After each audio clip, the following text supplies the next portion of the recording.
here at Third House Nature Center. We'd like to welcome you to the second installment of our five-part Native American History lecture series. There are three more, obviously. The next one is in 2 weeks. There is Sandy Brewster Walker and I have been brainstorming this idea for probably 2 years now. And the common thread of this particular series is the religious interaction of Native Americans while they were learning how to deal with the English culture that came out here. This particular lecture is very important because the people involved were from here, literally this site, this county park. So it's fascinating how these people impacted the trajectory of the Montaukets going forward. I'd like to introduce our speaker today, and our sponsors are Third House Nature Center and the Suffolk County Parks Department, through their cultural grant, has made this possible to put on this series. And I'd like to introduce our guest lecturer today, Sandy Brewster Walker. She's an independent historian, a genealogist, freelance writer. She has worked for Bill Clinton in his administration. She is the author of many articles and books and research papers. And she is on the board of many different local historical organizations. Sandy, I'd like to introduce you.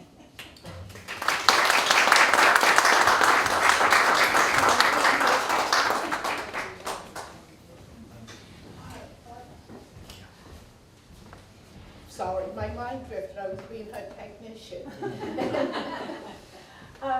I just wanted to introduce you to part of my family too. Can you hear me back there? Yes. Yeah, good. Well, you see the pictures of me, but the gentleman over in the corner, that's my grandfather on my father's side, and he was Montaukett Indian. He's probably related to most of the 5 nations on Long Island, because there were only 5 nations. There were never 13. There's names of territories.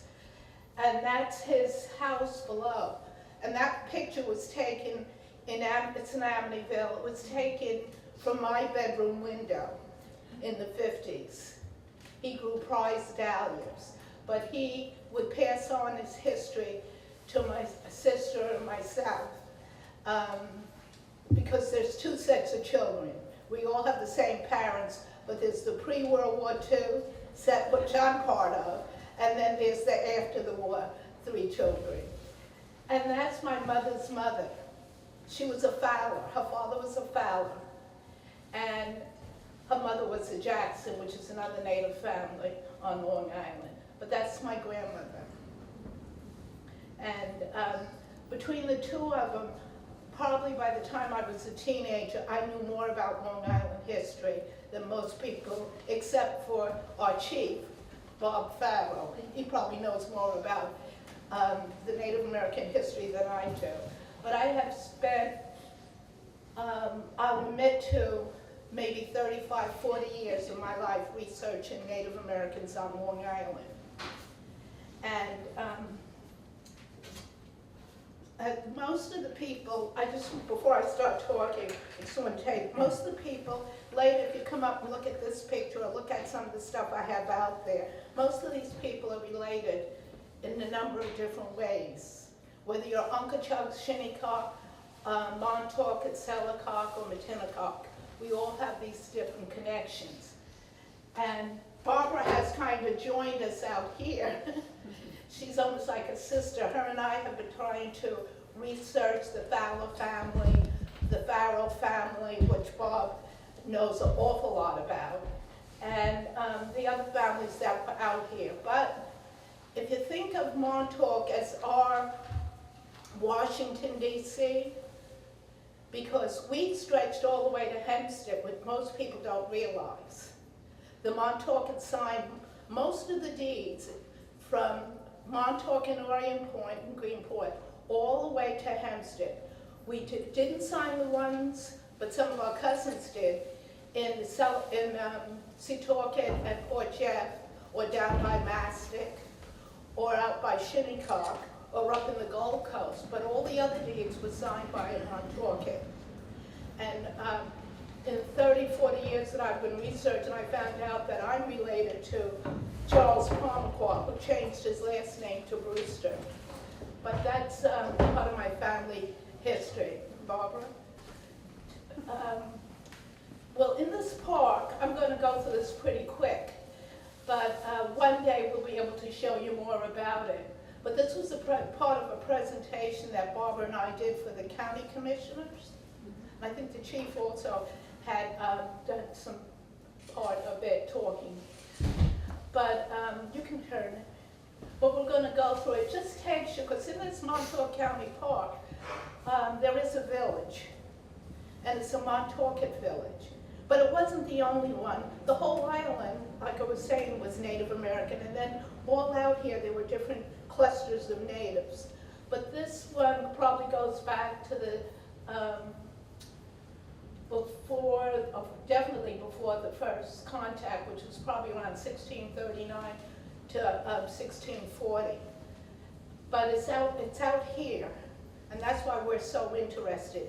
But everybody didn't stay out here because people had, 8 or 9 children, and they would move around. So we're going to talk mainly today from about 1700 to right before the War of 1812. And that's the same area or time period that they will be dealing a lot with in the 250th celebration. They're going to be talking about from the French and Indian War to the War of 1812, pre and then post American Revolution. But this is the village, and my eyesight is not that good. I didn't realize you wouldn't be able to see it. I did have something that explained it, but this is the site. And right now it's being called the Farrell site. I'm going to try to find my notes on it. But it's right out, I'm going to point in that direction, Barbara. It's right out in the woods here. You can go to the next one. And these are some pictures. I have to give Barbara's daughter credit. She went out one day, because we were doing this presentation, she went out and took pictures of different places within the site. But I just wanted you to get a feeling, because this is where David and Jacob grew up. This is where they went to play. This is where the Samson Occom went and taught them. He taught them, I think it was the summer of 1659. And this is just some more pictures of, this is a barn that, and there was an archaeological dig out here also too, which the Nature Center here has all the papers and information on.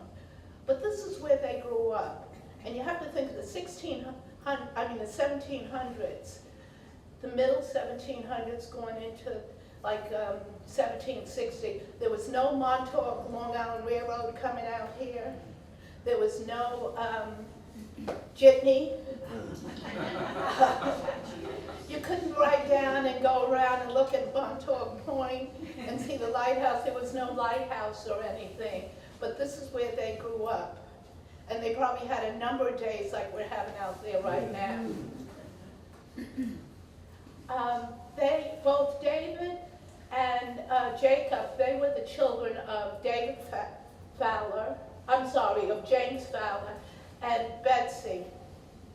And Gardner talks a lot in the writings about him, about James, and he mentions also Betsy, and he also I'm going to let you pass this around because I know no one will walk out with it because it's heavy.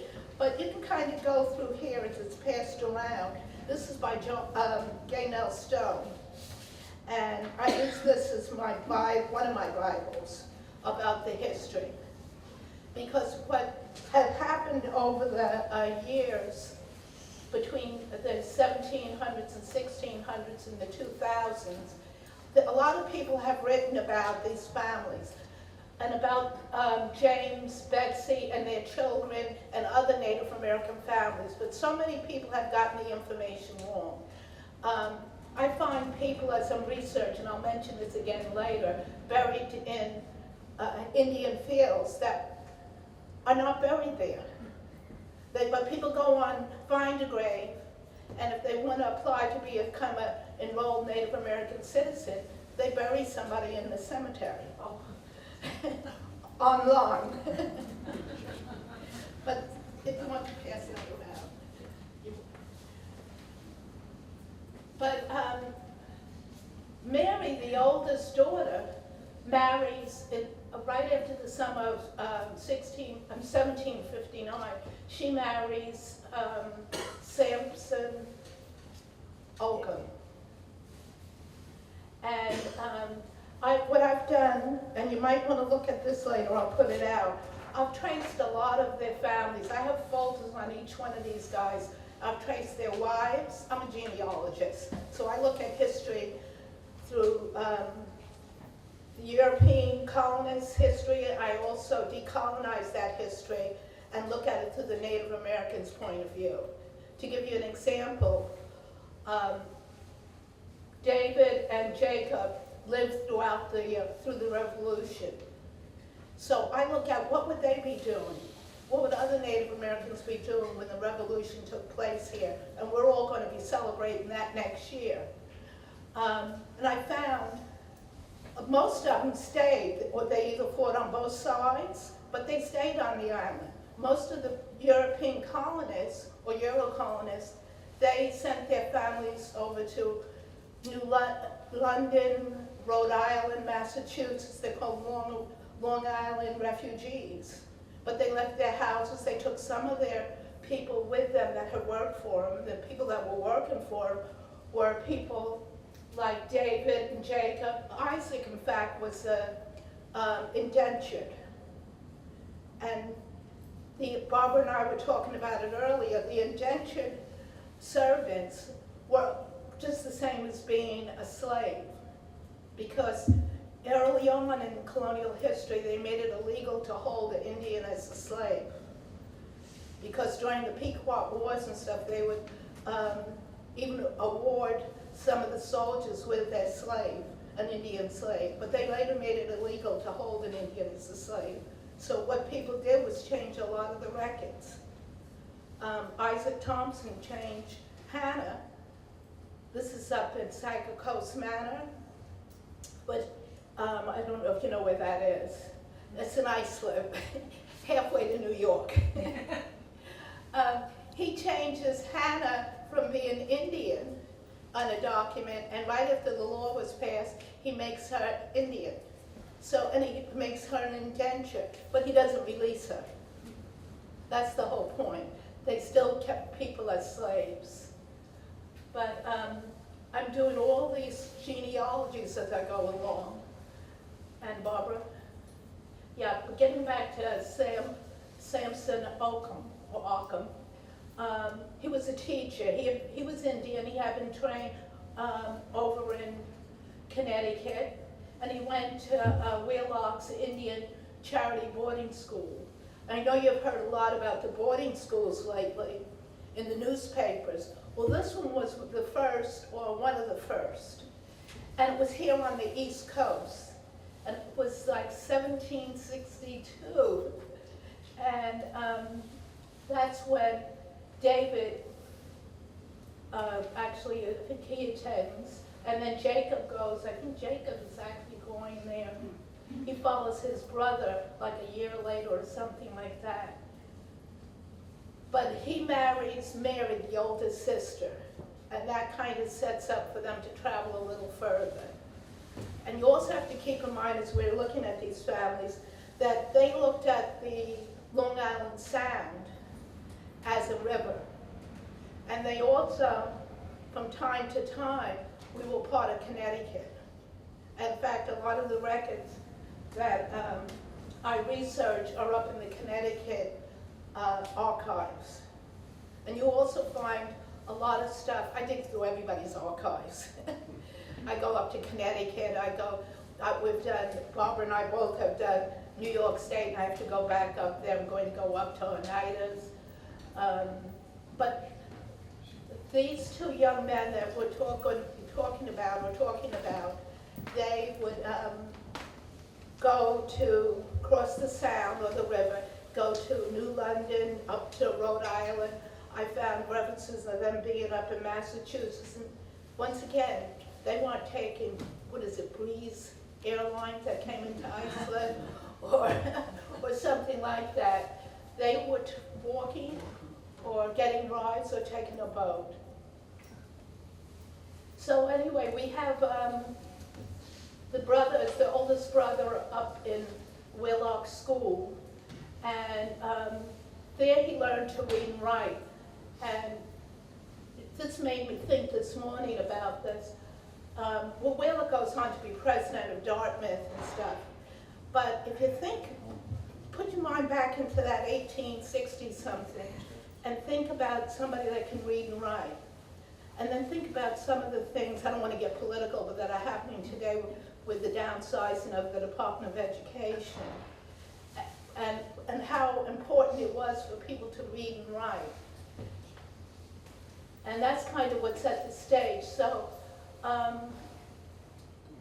if you were at the talk 2 weeks ago, what's his name? My friend, Professor Linford Fisher, took everyone through the Great Awakening.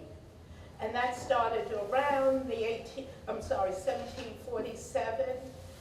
And this is kind of in the middle of it as it's going on.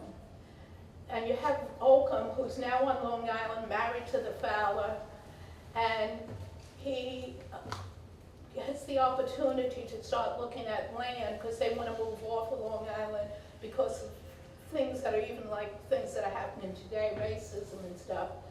And he starts looking before the revolution at land up in Oneida. And you can read, he meets with Sam Kirkland, and I go into a lot in some of my stuff about Kirkland, but I'm not trying to hit on a lot of that stuff right now. But they actually identified land right up in Oneida near where, have any of you been up to Turning Stone Casino? That's in Oneida territory. And it's right off the expressway. It's not that far, not the expressway, the thruway. And it's not that far from, I think it's Utica and a couple of other places, but it's right off the expressway. Well, that's between Occom, who comes over from Connecticut, marries Mary. He influences the brother to go up to study. And now he's looking for land to take the family off of Long Island. And he's talking to the Oneida Indians. And today I didn't want to go into a lot of heavy detail, but they kind of had a lot of disagreements and agreements about what land and things like that. But they have an idea of what they're going to do. And then in 1775, David goes up there. Occom doesn't yet, but he takes up 50 to 75 indigenous people, and they weren't only from Long Island. A lot of the historians have written that he takes up Montaukets, and they're all Montaukets, and they become the Brothertons. Well, they weren't. You'll see a list pretty soon of all the tribes that they were from. They were from all the tribes on the East Coast, Northeast Coast. They go up there. And Occom is really, he's the fundraising person. He's out there trying to raise funds for this journey to take people up. Now, what I'm doing this spring, if spring ever comes, and I'm going up to Oneida County, and they're putting aside some records for me to go through, because I want to know when they got up there just what took place. that's what I do. I do a timeline for a person. I want to know about him, even if he's in a different century, and I want to know how did he get there, where he stayed, who he talked to, and this will all help us interpret this village here in the county park. And then I also put a picture of the archives up there because I know I have to get back up there too, because they have some records for me to take a look at. Yeah, because there's a whole big story that hasn't really been told. John started, and most of you probably know John Storm or have heard him speak. He started, but he passed away and didn't get a chance to complete a lot of this. Gaynell Stone, she got sick. So I just feel as if somebody has to do it. So Barb and I are doing it. But this is just some more about what took place. And then after the revolution, David was the first person to build a house too, up in Oneida for the Indians that went up there. And they tried to avoid the revolution too. They didn't run out and start signing up. But I have a listing that the DAR put together, and a number of other sources were added to it, of the guys that fought from Long Island, who were Native. We fought on both sides, and we didn't have allegiance to either one side. Some of us didn't even want to get involved in the whole thing, like David Fowler and Occom. They didn't really want to get involved in this whole war, even though people up there fought. You can go ahead. But I think these are the tribes that went up. And once you understand that a number of tribes went up to Oneida and then out to Wisconsin, you understand, not that I'm defending the federal government or anything, but you understand why the federal government would not recognize the Brotherton Indians. The Brotherton Indians are in Wisconsin. The Brothertown Indians were in Oneida. Some of them are the same family, but one ends in town and one ends with a T-O-N. And they were different families from different nations. Like, I was looking around to see if Marita had gotten here. She's a Mashpee Indian, and she's coming today. She's probably lost out there now. But she's coming today. But some Mashpees went up also, and they tried to start this little independent community. But it wasn't a nation, and it wasn't a tribe. It was a community. And that's why when they put in for federal recognition, they were turned down. Okay, so then you have Jacob. So we have David running back and forth with Samson Occom and trying to build in his cabin and setting up upstate New York. And then you have his brother who went to school right after him over in Connecticut, and he takes a different route. He's teaching and everything, and he's teaching, and Occom's helping him get jobs, and he's going up as far as, like I have here, he even went up for a while to Hanover, or New Hampshire, and he was teaching in over with the Mohegans, and he goes up to Sturbridge and a number of places upstate New York and was teaching. Let's see.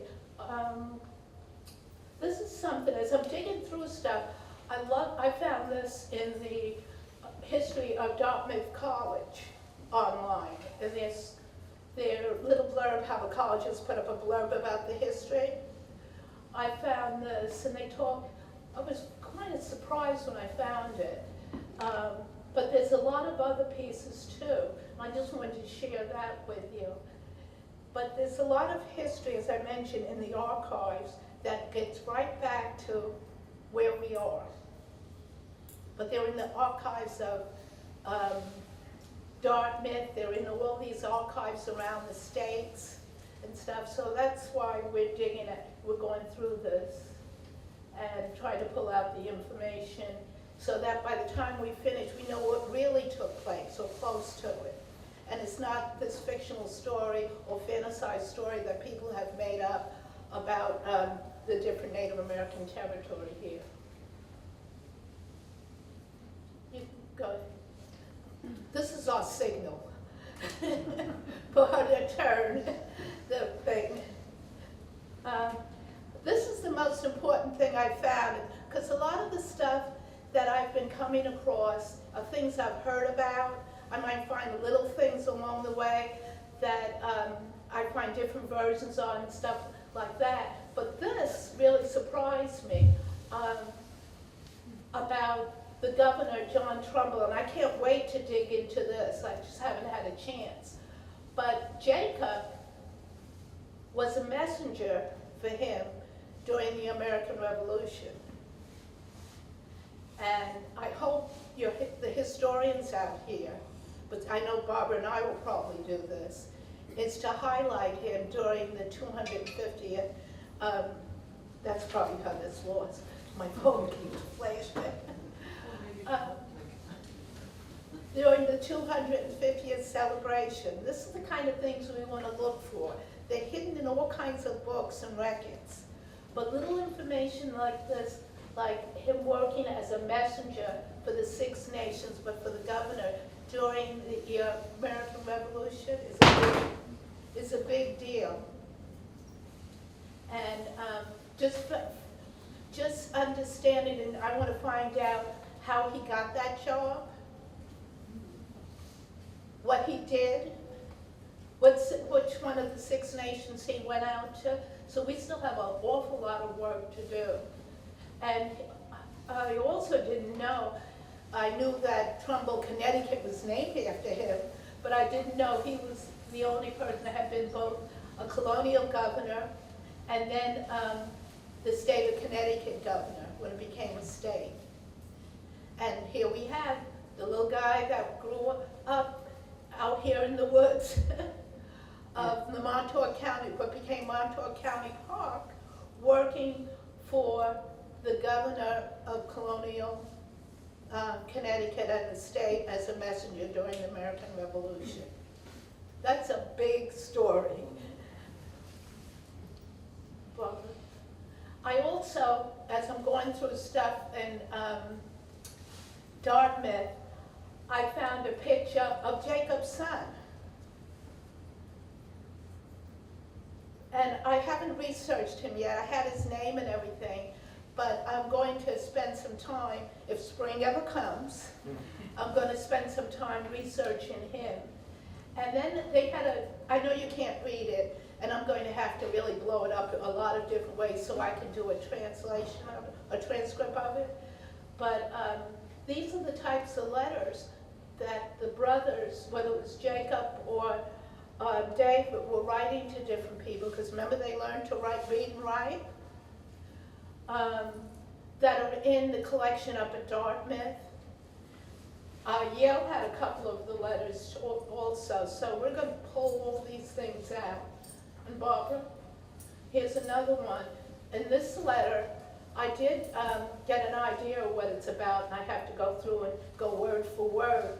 But this talks about the lots that they got. Each person that went out, those 75 people, and those different tribes, they were assigned a lot number. And we're going to trace those lot numbers and find out what happened to their property. Because a lot of them did not leave there and go out to Wisconsin. Some did, but most of them didn't. They ended up dying up there. And I also found the place where most of them are buried. And there's a picture floating around the internet. I don't know how true it is, but I'll let you know when I get back from up in Oneida. It says, "Here lies Jacob Fowler," and it's supposed to be up in the state, New York, and in the cemetery up there, and the burial grounds is actually called Occom or Occom.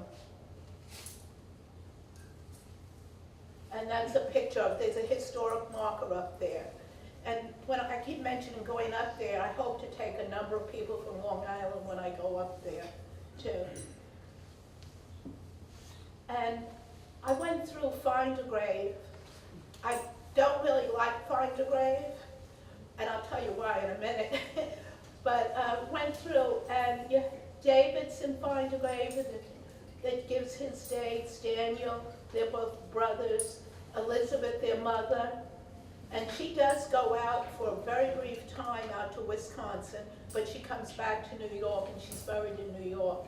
Hannah was, I think, David's wife. I can look it up here. And Jacob is buried there. But there was all the other brothers and sisters, and there's at least 2 children of James and Betsy that I don't have names for yet. And that's some of the pictures of the cemetery, the way it was. And I have a call in to, but I keep missing when they return my call, a call into the Historical Society up there, because I want to find out whether they have done anything, or whether, what does it look like today? Do they want to work on kind of cleaning it or doing something with it? And Isaac didn't go, the brother. I don't know if he stayed here or moved further in East Hampton, but he didn't go upstate. But he was an indentured servant for Samuel Parson. And I don't have anything else on him, but if we get together sometime in a year, I'm sure I will have something.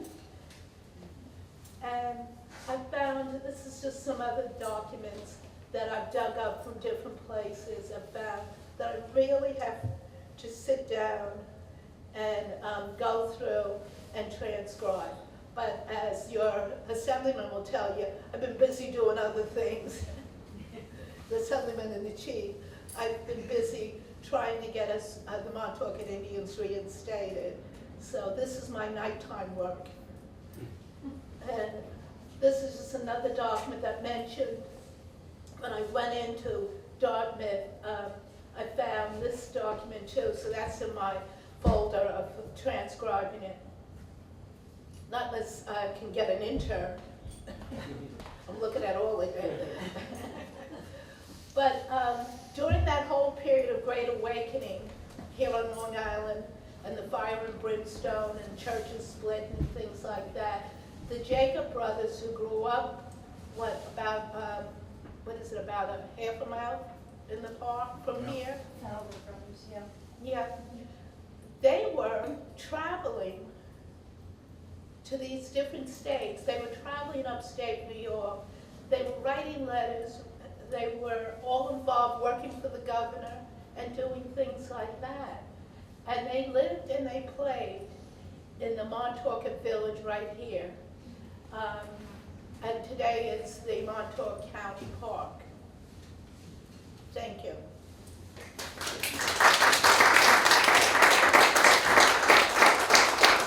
And sorry, I didn't want to bore you with a lot of dates and stuff like that. Any questions? I have one. How do you know the mechanism by how certain people became indentured when others weren't? Pardon me? How, It really how depends. certain of your ancestors became indentured And when, where others when their weren't? brothers and sisters weren't indentured? It really depended on whether or not, and this is my opinion, because I've seen it an awful lot. Well, first of all, people didn't own more than, the average person owned 2 or 3 slaves on Long Island. There were people that owned about 10.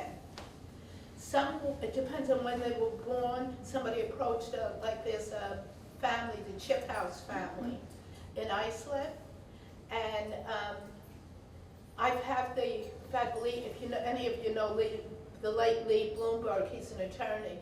He had on his wall the original indentured papers, and it was the family was having problems, and it was the second child, so somebody approached them and offered them some pounds, so they went ahead and indentured their child for life. But a lot of them weren't free when they hit 18 or 20. I worked on a project in the I'm still working on it, in the North Fork with Amy Folk, Steve Wick, and Richard Wine. And we're looking at all of the indentured servants and the slaves that were on the North Fork. And their experience was totally different than I've taken each township.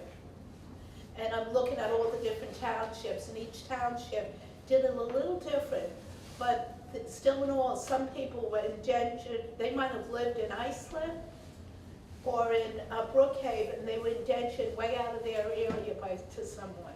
Was it indentured for a term, like people? For a term, but they just weren't released a lot of times.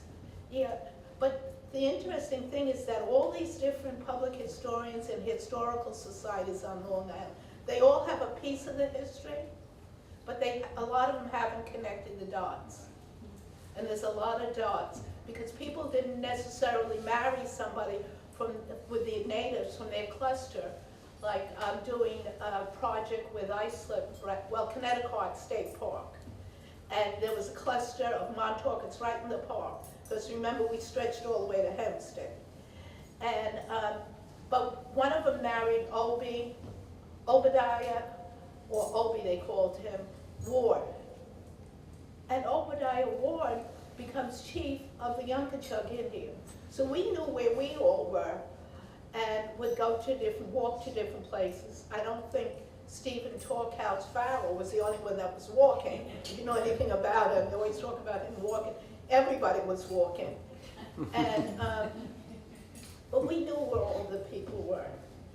And we knew the names. Yeah. Is it known who's buried in the Indian graveyard down East Drive? I have an interesting story about that one. I think it's the same graveyard that I had to talk to Find a Grave about. As I mentioned, I'm doing the reinstatement for the Montauk Indian Nation. I have people calling me or emailing me saying that they want to be Montauket. Because the chief disagreed. And a couple of years ago, I got an email and I went through it. And I also had a listing of people that were buried in that cemetery a couple of years before that, a listing that was printed out a couple of years before that. And the person that this individual was talking about, I didn't have on the original list. So to try to convince the chief and I that they were Montauket, they went online and buried the person online, not in the great cemetery. But, so that's why I don't like, I'll say it again, so you get it. There are people that are buried in cemeteries, but they're only buried online. They're not buried in the actual cemetery. So it becomes very difficult sometimes. So I'm always printing things. Instant ink and instant paper was designed for me.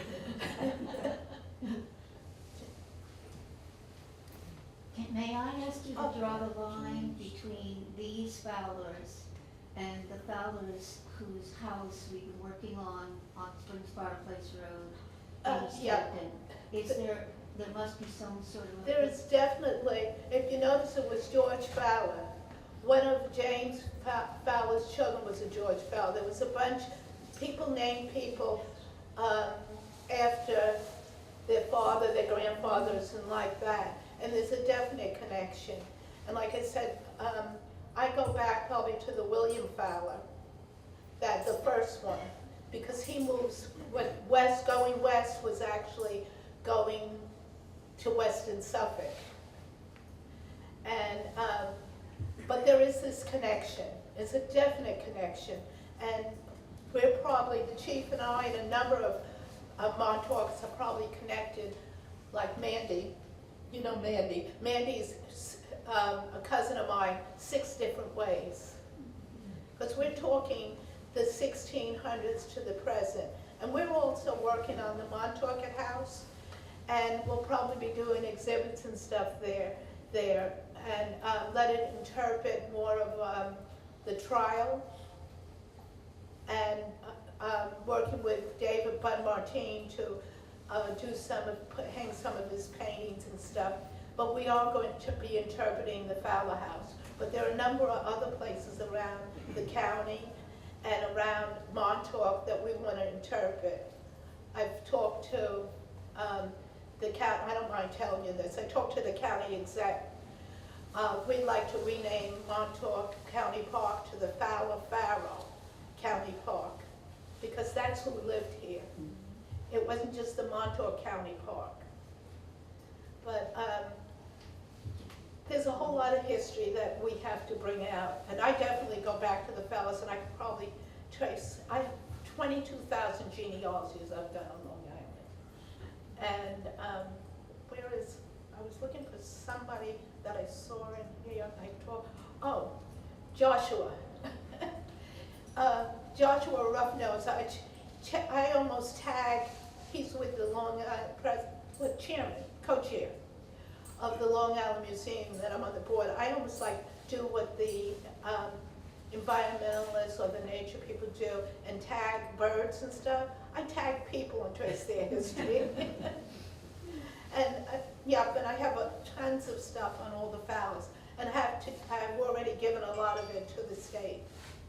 So if someone comes to you, how do you determine if they qualify as part of the? They have to go back. They have to go back and have a primary source or some definite connection, not a secondary, not find it in a book or put it on Find a Grave. Before 1870, I've taken all the names from all the deeds. John Strong helped me do this. And I have actually a database of all 22,000 people. Go back to the original tribal laws. Yeah, yeah, I have. yeah. But they have to go back. It's just like some people think they could just mention it or say their grandparent used to take them to the powwow, but it's not that easy. Yeah. Do you know when the Montauk people started taking a second name? I've been researching that for about five, 6 years. I started during the pandemic because I was really curious.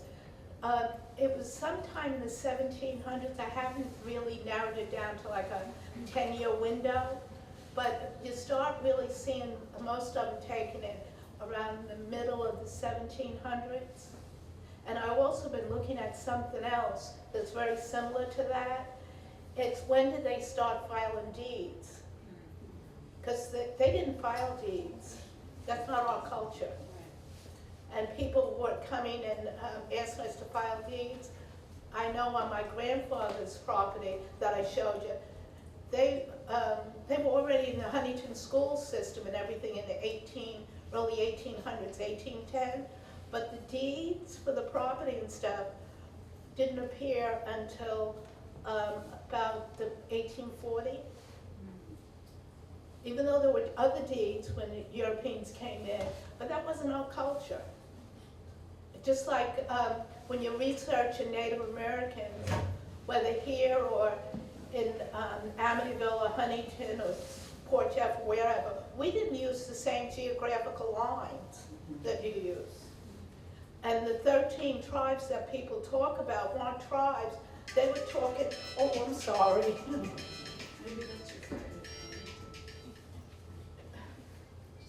I'm going to give it to Barbara to answer.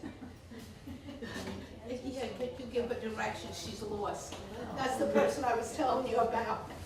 Sorry. But where was I talking about the deeds? Yeah. We didn't. We would just pass the land on. I was born and raised mainly. Well, I was born in Copac, but raised on Brewster Lane in Amityville. And far back as you can go, it was our property. And Charles goes all the way back to Charles Palmer and like that. This is on my father's side of the family.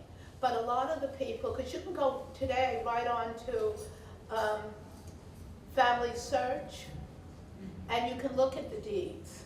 It takes a lot of time. So, have a lot of candy and stuff around when you're doing it. And, or a good movie on TV. But you can go into Family Search and go into land records, and you can find them and you can trace them back.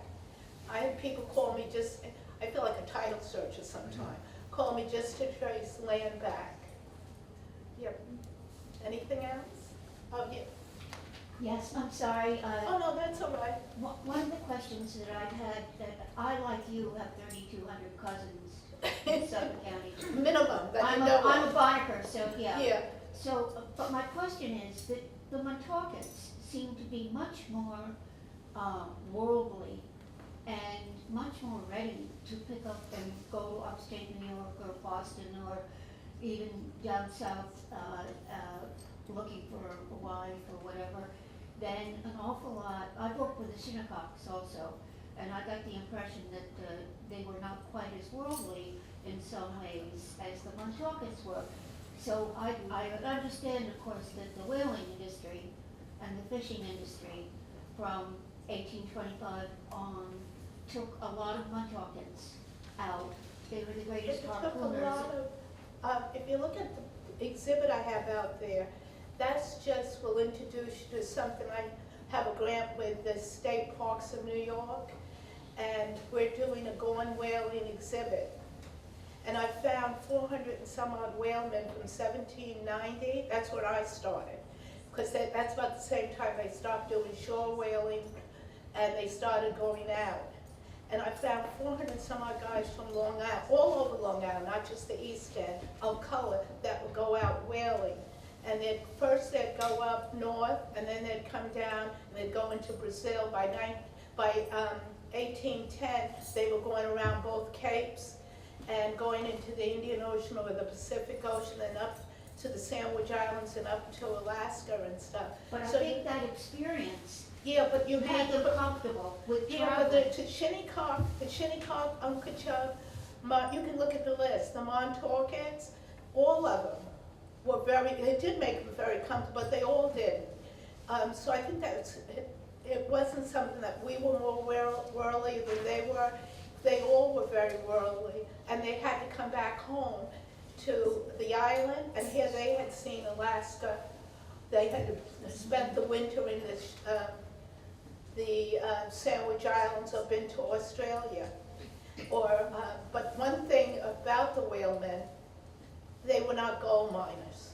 They tried, there was a ship that took, I think it was 16 captains, was it 16? Something like that, I thought you knew.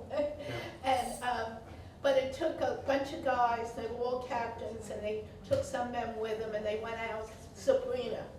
It was Henry Green and his brother and stuff, two went out, and they went out to go gold mining. And I think the longest any of them, this whole shipload of captains, were doing gold mining for was like a half a day. They got sick. Some of them died. They didn't have enough men to come back. They finally, some of them joined other whaling ships and like that, and they finally got back. But the ship is in San Francisco, it's one of those buildings, because some of the buildings in San Francisco were ships that they used the lumber and stuff for. It was one of those.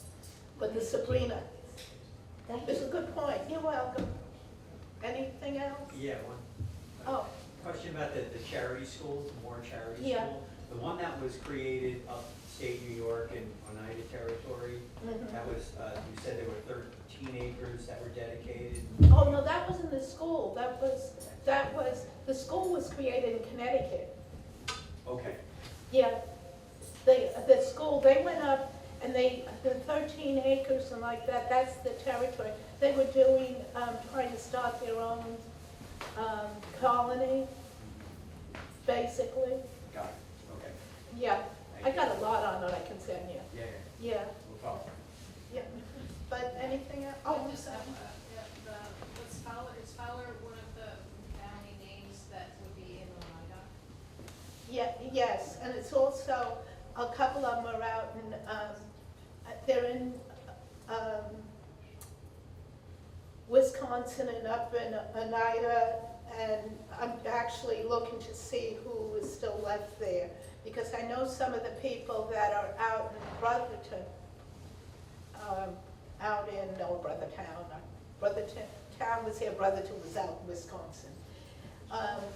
They had, some of them had Montauk blood, but some of them had Mashpee and everything else, when you really get into it.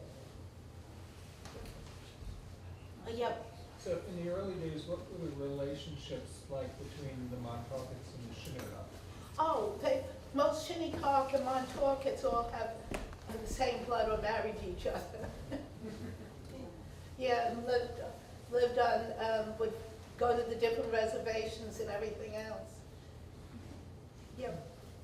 I had a little visit to that cemetery outside of, near the Turning Stone quite a few years ago. Oh. It was a nice visit, yeah. And it seemed like it was just kind of neglected. It could have been. Did it look like the picture? Yeah, it did, yeah. Oh. There's some stones, a lot of just field stones. It's on a little knoll. It's a very sweet little site. So it was I can't wait to go. Yeah, I can't wait to It go. was nice. It was a nice little, very moving little visit. Yeah, I'll let you know when I go up there, because we'll get some people to clean it up then. Sandy, would you comment on the inaccuracy of the censuses that were done by colonists? You've talked to me about once before. I couldn't hear About you. the censuses that were done, when the census was done by colonists of native people, how inaccurate they were and how they led to a lot of misbeliefs. Yeah, well, it's the U.S. Census from 1790 to 1950. That census or the one before that? Well, the ones that you said basically from 1790, you'd explain how they determine race and Oh, yeah, relationships always inaccurately. Most people that do your genealogy, I know this isn't about genealogy, but I live and breathe genealogy. The census was taken every 10 years. And most people go on Ancestry and they look at the census data. But I recommend in the class, that she did it this time. I recommend in the classes that I teach that you Google instructions for the census. And you'll pull up the instructions that were given to the enumerators. They have them all on there for every 10 years. And they were told in the 1790 through almost the 1950, they were told to, because remember they used to knock on your door? They were to, well, some of you don't remember that, but I do. And they were told to determine a person's race by the color of their skin. And it clearly states in the instructions, and you'll see it when you go on tonight and take a look at it. If a person is white and they say they're Indian, to mark them as Indian. If a person has color in their skin and they say they're Indian, mark them as black, colored. They were the main things that were used at that time.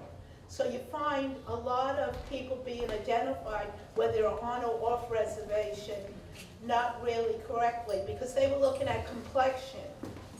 And some of the historians today that are kind of going through this whole decolonizing things are looking at that.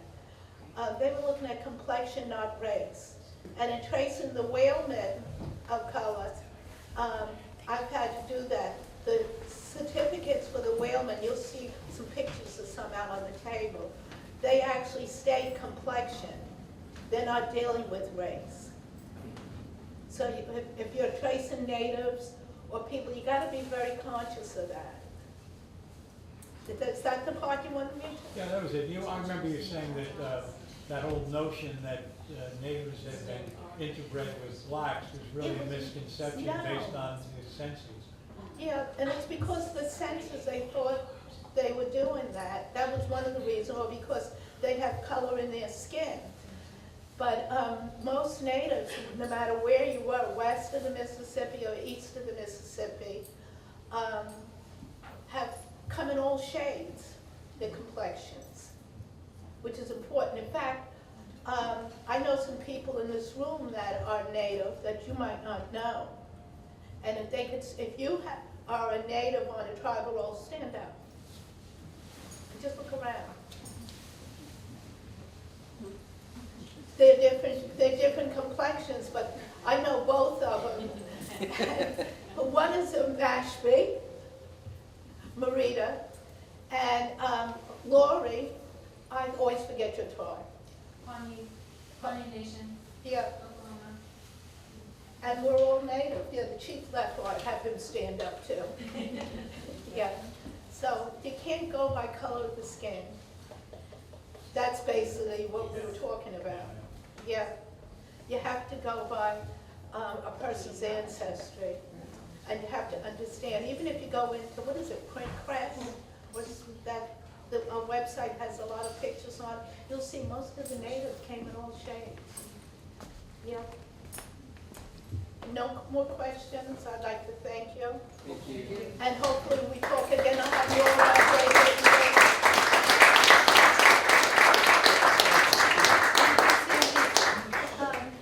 Third Hills Nature Center is also doing a spring ephemeral walk, if anyone is so inclined.